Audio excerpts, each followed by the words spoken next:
3.5 years, and I'm just getting back to what feels like me again. Crazy. I am a mom of two, and I've been doing this thing called motherhood or parenthood by myself. I'm not including my husband because he's at work most of the time, so it's just us.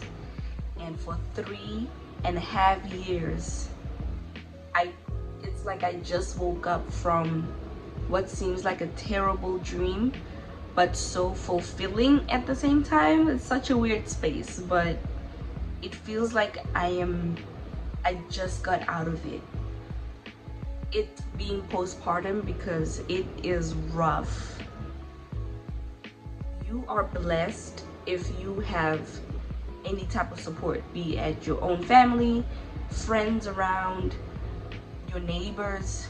If you're a mom or a dad and you have at least an hour to yourself where you don't have to worry about your child, and you can do, it could be cleaning your house, it could be going to the grocery store, it could be sleeping, taking a shower,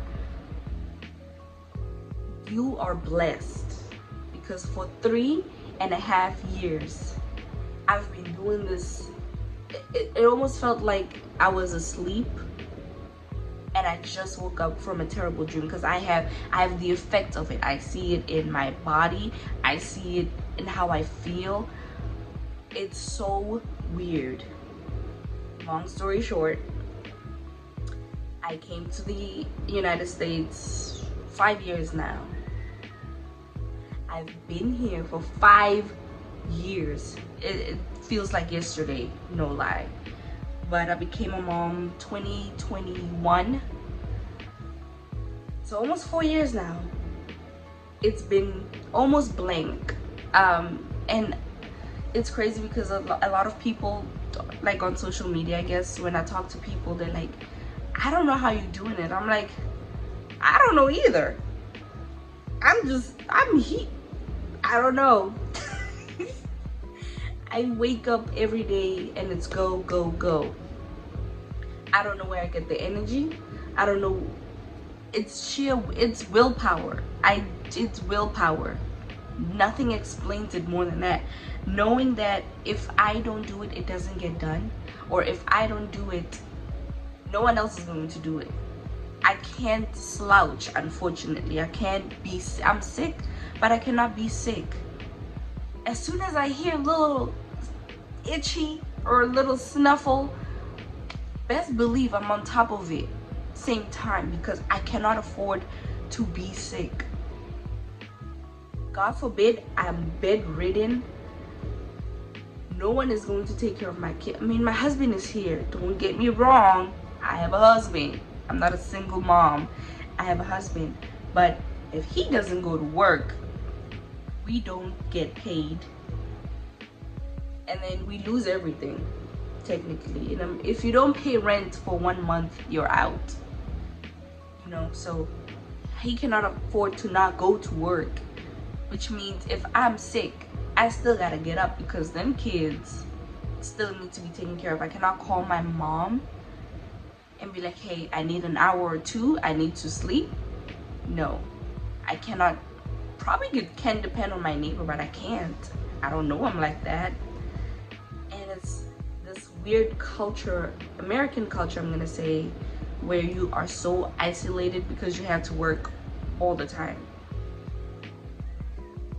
People are not home, just sitting. Grandmas are working because bills are due. Like, it's, y'all. Nonetheless, though, it's doable.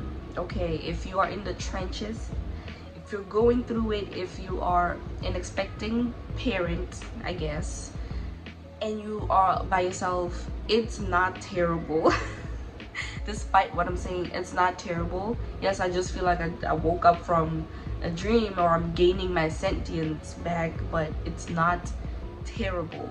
It's doable. Like, your instincts are immediately gonna kick in. You are going to be okay.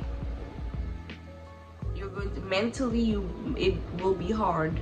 I'm not gonna give that up, but it's at the end of the day, there's an end of the day. We try again tomorrow. We try again next week. We try again next month. You know? And one thing that brings me joy is knowing that my children they're growing up. My kids are growing up. I woke up today and I saw my daughter, and she's so big and tall and capable. She was talking about making me breakfast. She's not even 4 yet, but she was telling me, "Mommy, I'm gonna make you cereal." She got the cereal, she got the milk. Yeah, she made a mess. But she was making me breakfast. Do you understand? Like, it gets better. And they might say, oh, teenage years, they are terrible. Every stage has its own time, and that's okay. If you're new and the newborn stage is hard, it's hard. If pregnancy is hard, it's hard.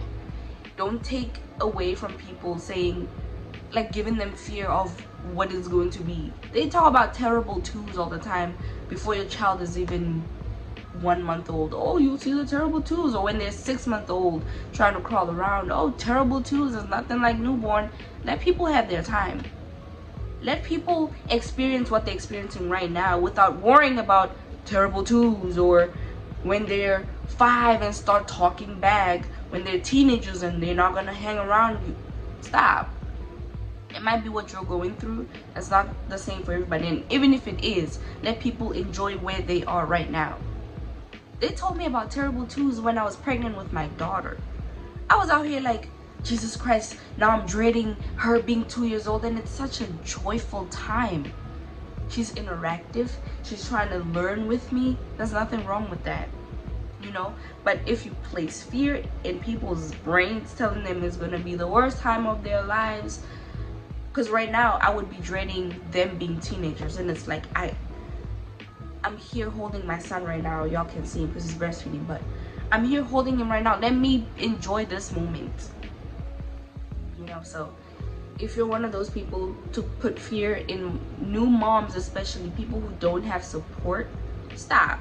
Just literally stop. Everybody's experience is not the same, and we all go through times differently, and children are not the same. My daughter had no terrible twos, frankly. She's still calm as can be. Maybe my son might, I don't know.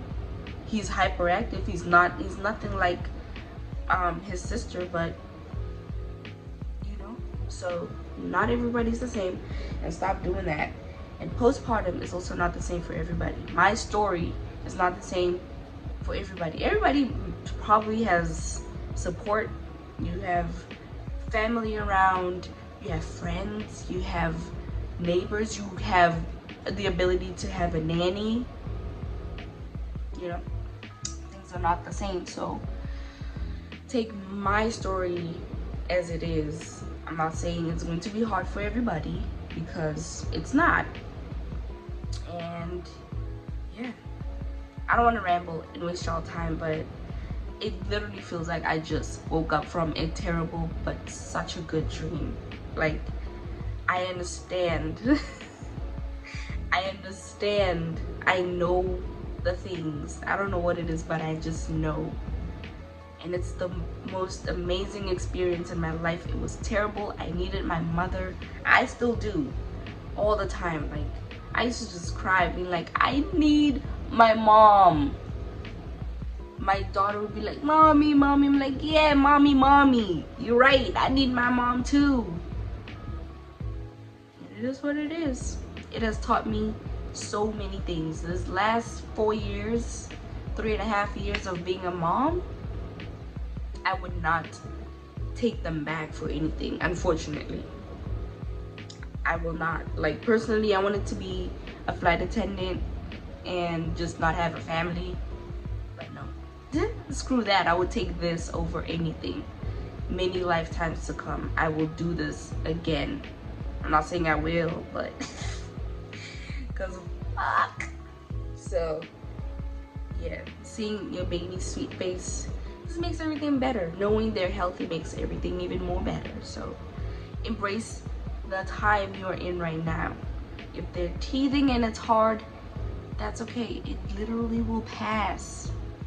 It will literally pass. If life is hard right now, it's not the end. If you're not happy, it's not the end.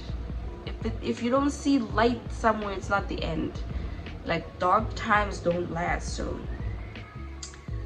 take it how you will. I'm just here, wanted to talk to y'all. I haven't been on this app in a while because I'm always afraid of what people might think. So I'm getting over that too, you know. It's like, you want to talk about it, talk about it, and you'll find your people. Whoever resonates, you know. So yeah, I hope this was helpful to someone. Remember, be yourself, be in your own timeline, live in your own experiences, and the sky is the limit. Love you guys.